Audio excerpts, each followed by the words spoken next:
langą matau vėjo plaikstomas medžio šakas, mane apima keistos mintis. Jie liečia vieni kitus, glamonėja, glaudžiasi lapas prie lapo, bet ar jie tai žino? Ar jaučia, supranta? Ar jiems tai malonu? Nežinia. Nejaugi jiems visiškai vis vien. Toks gyvenimas. Jame visada daugiau klausimų negu atsakymų.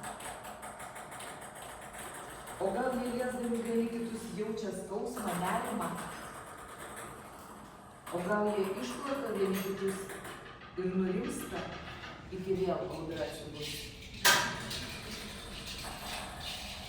Kodėl taip dažnai varstame planetos duris, tik ateiname ir vėl išeiname? Kodėl taip trumpai gyvendami taip kenčiame? Kodėl tarp visos planetos žmonių neatpažįstame to, kuris mumise seniausiai turėtų gyventi? Kam paliksime savo jausmus, skausmą ir kur jie gyvens, kai mūsų nebus? Jie bus benamiai? Taip ir mumise yra apsigyvenę benamiai skausmai. Jų tiek daug, kad negali pakelti.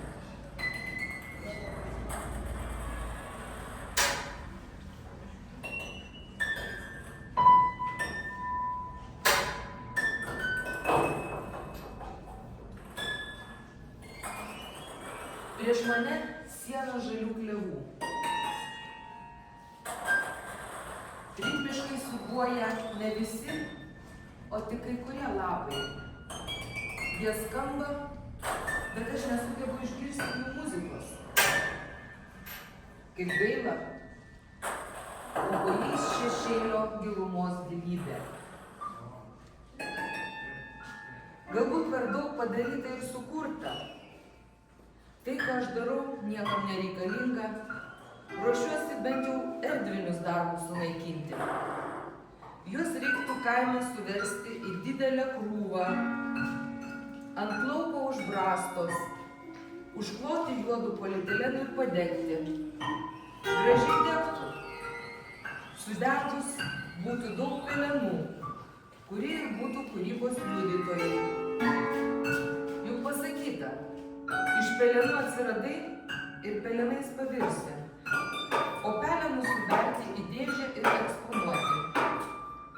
Tai ir vietos išvažiams, ir prasmė didesnė, o baigiančios degti anglis tegul sušildo žiūrovų kūną ir sielą.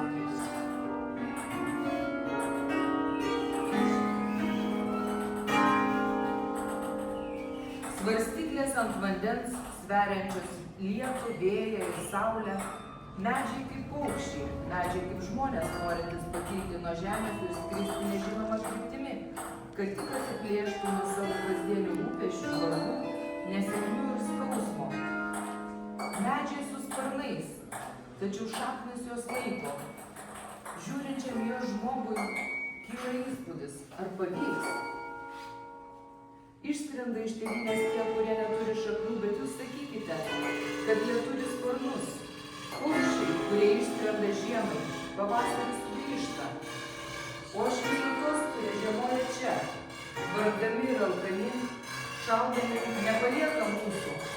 Žvirbliai, sniegienos, zylės, varnos, uosos, krankliai kaip sparnais.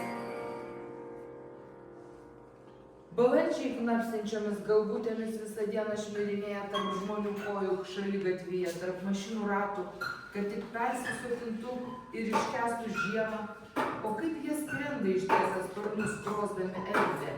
Jie neskrenda ten, kur šilta, lieka su mumis. Jie visą dieną knapsi. Jie moka gyventi su mumis kartu. O kaip atėjus pavasariui burkuoja, kaip jie moka mylėtis.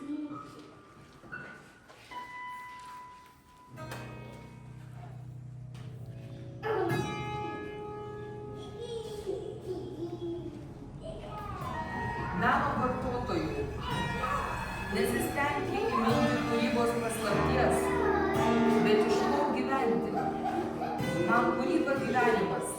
Gyventi tai būti pačiame gyvenime ir dar būti priežasties viduje, kur viskas yra ir žmogiška, o tai, kas žmogiška, yra ir dieviška.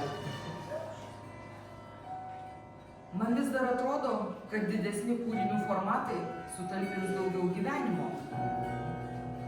Norisi šalia drobės pabūti ilgiau, pamedituoti, todėl kiekvieną detalę tapau ilgai. Nutariau nustumti į šalį išmoktą tapymo manierą, kuri reiškia tik fizinį darbą bei postimpresionistinį tapybos supratimą ir prisiminti lietuvių liaudies tapybos pavyzdžius, italų ankstyvojo renesanso paveikslus. O paskui, kai atrodo, kad nepakanka vienos erdvės plokštumoje, panorau pereiti į paveikslo gilumą tiesioginę žodžio prasme. Iškalinėjau kartoną, išėjau iš vienos plokštumos į kitą, kad esant kelioms plokštumoms darbas keistųsi nuo apšvietimo, net eksponuojant galėtų atrodyti kitaip. Gyvenime viskas be paliovos keičiasi. Maniau, kad man palengvės, bet ne. Tuomet išėjau iš dirbtuvės į gamtą, prie upelių ir medžių. Bendrauju su gamta ir drauge su ja gyvenu. Kuriu, rizikuoju, nes čia kitos taisyklės.